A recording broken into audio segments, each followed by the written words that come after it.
Hello everyone, I am CA Vibhuti Narang. Welcome to our channel Voxcop academy.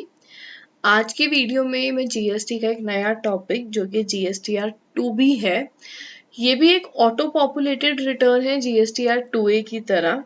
तो अगर किसी ने जीएसटीआर 2A की वीडियो नहीं देखी है तो वो आपका जो लिंक है उस वीडियो का वो मैं आपको आई बटन पे as well as description box पे प्रोवाइड कर दूंगी. आज की वीडियो में हम 2B रिटर्न को समझेंगे कि ये रिटर्न क्या है और क्यों आई है. इसके साथ साथ हम इसको ऐसे कैसे व्यू कर सकते हैं और इससे रिलेटेड ना एक आईटीसी मैचिंग टूल है, मतलब 2B डाउनलोड करके किस तरीके से हम रिकंसिलेशन कर सकते हैं अपने परचेज रजिस्टर के साथ. तो उस टूल को भी आज इस वीडियो में हम समझेंगे. First of all 2B return है क्या? 2B वो रिटर्न है जिसमें हमें अपना आईटीसी मतलब कि इनपुट टैक्स क्रेडिट पता चलता है कि एलिजिबल और इनएलिजिबल आईटीसी कितना हम अवेल कर सकते हैं मंथली बेसिस पे. ये बिल्कुल सेम है 2A की तरह, इन दोनों में कोई डिफरेंस नहीं है. सिर्फ छोटा सा डिफरेंस ये है कि वो एक पीरियड के लिए कांस्टेंट रहती है, 2B एक पीरियड के लिए स्टैटिक रहती है.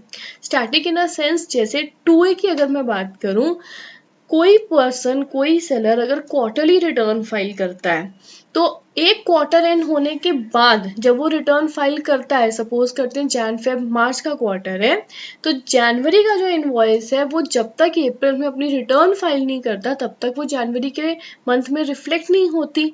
इस टाइम पे बायर को प्रॉब्लम आती थी या फिर बायर को बार बार प्रीवियस मंथ में चेक करना पड़ता था कि उन्होंने सेलर ने जो अपनी रिटर्न में इनवॉइस को रिफ्लेक्ट किया है या नहीं किया है. तो उस प्रॉब्लम को रिड्यूस करने के लिए 2B एक स्टैटिक रिटर्न की तरह आई है जिसमें मंथली बेसिस में हर महीने की 12 तारीख को आपको ये व्यू कर सकते हो और उस महीने में अगर आपकी कोई बैक डेट की भी इनवॉइस है और किसी ने आपके जीएसटी नंबर पे रिटर्न फाइल करी है तो आपको वो व्यू हो जाती है. कौन इसको ले सकता है? तो जनरली नॉर्मल या रेगुलर टैक्स पेयर्स जो हैं उनको जीएसटीआर 2B जो है पोर्टल पे अवेलेबल रहती है. वो सप्लायर्स कहाँ से ऑटो पॉपुलेट होगी है? जीएसटीआर 1 जो नॉर्मल टैक्स पेयर्स फाइल करते हैं वो, जीएसटीआर 5 जो non resident taxable persons return file करते हैं वो, और जीएसटीआर 6 जो input service distributor return file करते हैं जीएसटी की वहां से. तो इन सप्लायर्स की रिटर्न्स में से डिटेल को ऑटो फेच करके या ऑटो पॉपुलेट करके बायर के जीएसटी पोर्टल पे व्यू किया जाता है. कब से अवेलेबल हुई है? ये जुलाई 2020 ऑनवर्ड्स अवेलेबल है.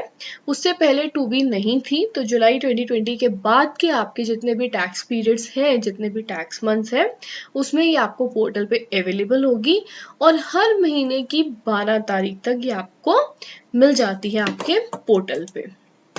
आप इसको कैसे देख सकते हो?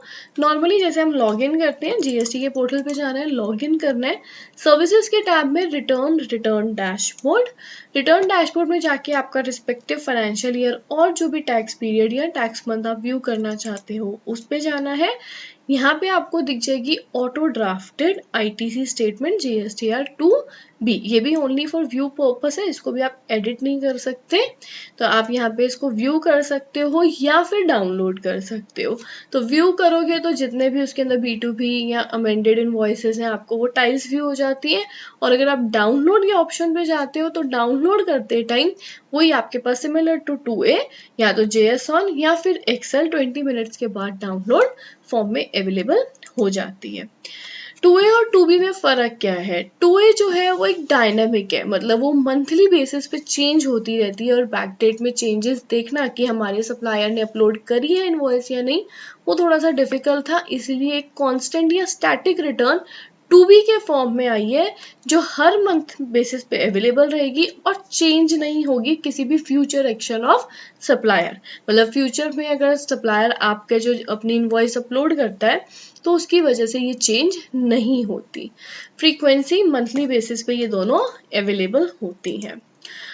अब हमें समझना है आईटीसी मैचिंग टूल। अब ITC matching tool similar to एक ऑफलाइन टूल है जो जीएसटीआर 2B को कंपेयर करेगा आपके बुक्स के अंदर जो आपका परचेज रजिस्टर आएगा उससे कंपेयर करेगा। So matching offline tool is an offline tool to view form GSTR 2B and match the auto drafted details in the said form with the purchase register।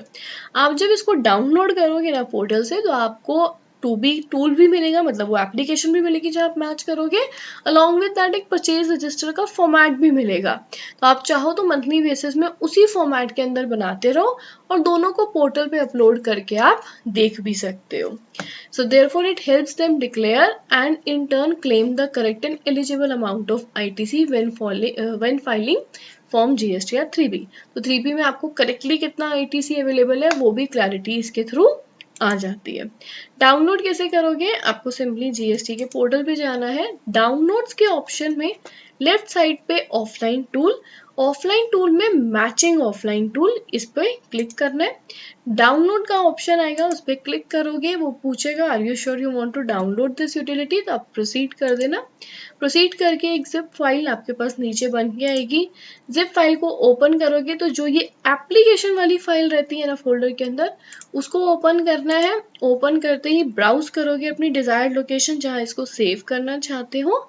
Save करने के बाद next shortcut icon desktop के लिए भी उसको आप tick mark करके next, और जब सारे स्टेप्स हो जाए तो इंस्टॉल करते ही आपको फिनिश करना है। और फिनिश करने के बाद डेस्कटॉप पे कुछ इस तरीके से ये आइकन बन के आएगा।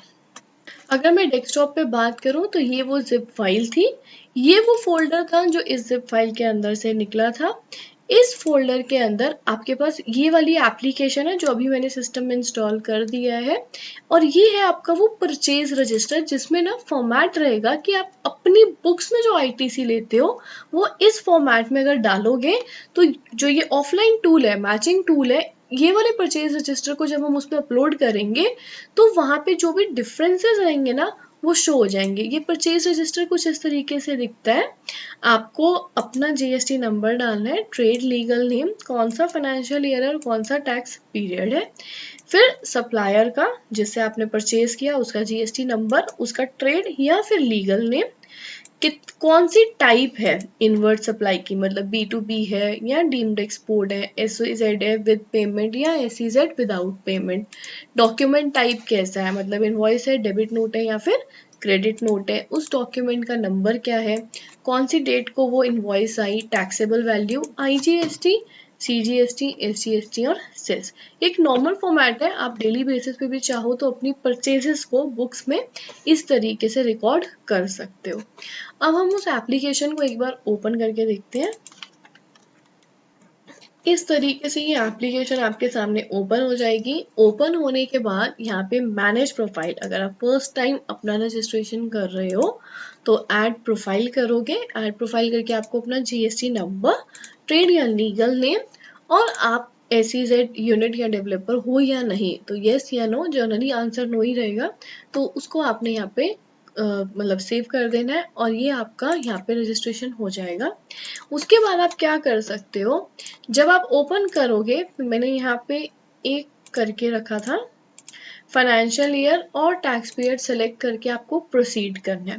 प्रोसीड करने के बाद ऑटो ड्राफ्टेड आईटीसी स्टेटमेंट आएगी 2B। यहाँ पे आपको ओपन करनी है डाउनलोडेड JSON फाइल। तो जैसे ही हम करेंगे तो यहाँ पे इंफॉर्मेशन आएगी GSTR 2B JSON imported successfully. You can match the 2B with your purchase register. Matching can be initiated by selecting matching tool option on the page. तो आप इसको ओके कर दोगे। आप टेबल वाइज चाहो तो व्यू भी कर सकते हो कि कौन कौन सी डिटेल्स हमारी JSON 2B के थ्रू इसमें आई हैं।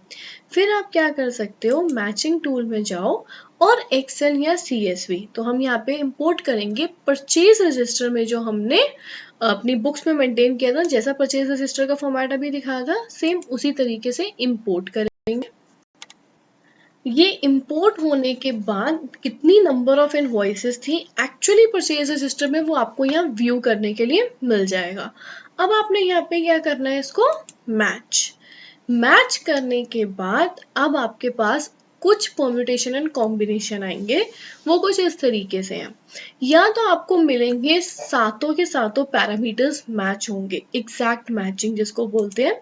इन 7 पैरामीटर्स में कौन से हैं? GST number, document type, document number, document की date, total taxable value, total tax की अमाउंट और टैक्स अमाउंट हेड वाइज। जब ये सातों पैरामीटर्स आपके JSON as well as purchase register से मैच होते हैं, तब जाके ये एग्जैक्ट मैच आएगा आपके पास। पार्शियल मैच कब आता है?